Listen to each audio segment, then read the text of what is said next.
कल जिस तरह से लेबनान के ऊपर अटैक हुआ है, भयानक अटैक है, अभी तक 254 लोगों के मारे जाने की और 1000 से ज्यादा यानी 1165 लोगों के घायल होने की खबर है, जिसमें ढेर सारे बच्चे हैं, औरतें हैं, नॉर्मल लोग हैं, शहरी लोग हैं।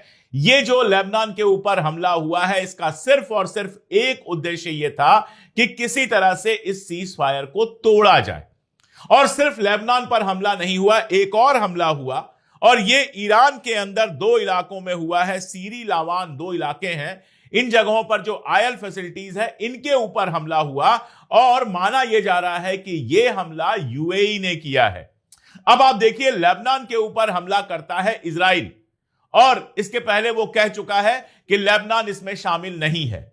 और इधर ईरान के ऊपर जो हमला हुआ है उसमें शक जताया जा रहा है, लोग कह रहे हैं, और ऐसे लोग नहीं जो सड़क चलते लोग हैं, अच्छे खासे रिसर्चर्स हैं जो उस इलाके को जानते हैं, वो कह रहे हैं कि 95% से ज्यादा उम्मीद यह है कि यूएई ने यह हमला किया है। अब यूएई ईरान के ऊपर हमला क्यों कर रहा है और अगर यूएई ने हमला किया है तो इसके पीछे वजह क्या है? हालांकि यह भी बता दूं कि ईरान के ऊपर जो हमला हुआ, पलटकर ईरान ने तुरंत हमला किया है।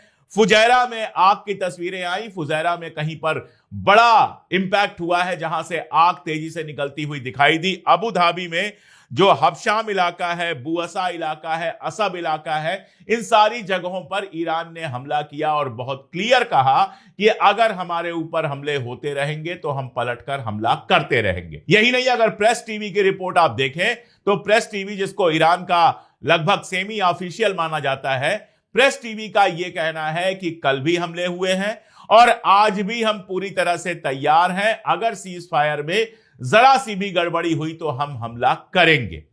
और कल भी लेबनान के ऊपर हमला किया, बेरूत के ऊपर हमला किया इजराइल ने। और यह हमला कोई छोटा मोटा हमला नहीं था, 150 से ज्यादा बम गिराए गए। आप अंदाज लगा सकते हैं कि यह किस तरह का हमला था।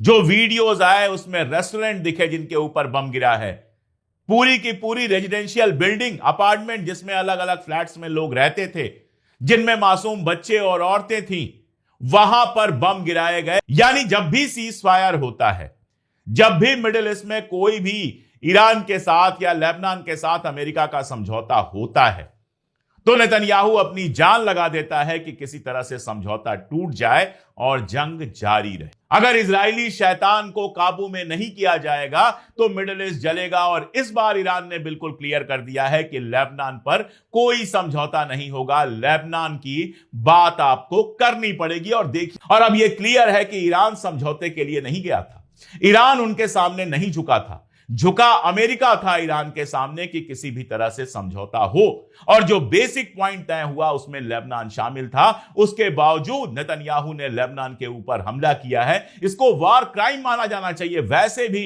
निहत्थे लोगों पर, शहरी लोगों पर बम गिराना वार क्राइम है और नेतन्याहू तो वार क्रिमिनल है ही। आईसीसी ने उसके खिलाफ वारंट जारी किया है। यूएई की इजराइल से अपनी दोस्ती है। जहां से मैंने बात शुरू की थी, कल जो हमला हुआ है, जो 2 इलाकों में ईरान के हमला हुआ है, सीरी और लवान फैसिलिटीज में ऑयल फैसिलिटीज थी और सीज फायर की घोषणा के तुरंत बाद हमला हुआ। अब सवाल यह उठाया जा रहा है कि क्या यूएई इजराइल के साथ इस प्लान में शामिल है कि सीज फायर को कैसे भी खत्म किया जाए। यह तो हम जानते हैं कि इस सीज फायर से यूएई खुश नहीं है और इसीलिए जो ही लेबनान के हमले की खबर आई, लेबनान के ऊपर हमले की खबर आई, स्ट्रेट ऑफ होर्मुज को दोबारा से पूरी तरह से बंद कर दिया गया। सबके लिए बंद कर दिया गया, दोस्त के दुश्मन के सबके लिए बंद कर दिया गया। स्ट्रेट ऑफ होर्मुज को कहा गया कि जब तक लेबनान को आप शामिल नहीं करेंगे, स्ट्रेट ऑफ होर्मुज पूरी तरह से बंद रहेगा। नंबर 1 यह किया गया। नंबर 2, पूरे ईरान में कल जुलूस निकले हैं।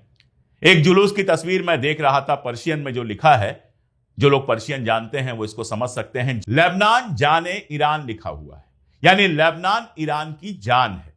इस बार या कभी भी ईरान बिल्कुल मुतमईन है कि हिजबुल्लाह को वो अकेले छोड़ने वाला नहीं। हिजबुल्लाह ने अपने लेवल पर हमले किए हैं और बड़े हमले किए हैं इजराइल में, नॉर्थ इजराइल में। उसके इंपैक्ट्स भी दिखाई दिए हैं, वो सब ठीक है। आप हमला करेंगे तो पलट के भी हमला होगा। मिडिल ईस्ट पर लगातार अपडेट्स मैं देता रहूंगा। जुड़े रहिए हमारे साथ, देखते रहिए हमारे वीडियोस और अगर अब तक सब्सक्राइब ना किया हो तो चैनल को सब्सक्राइब जरूर कर लीजिए। आज के लिए इतना ही। बहुत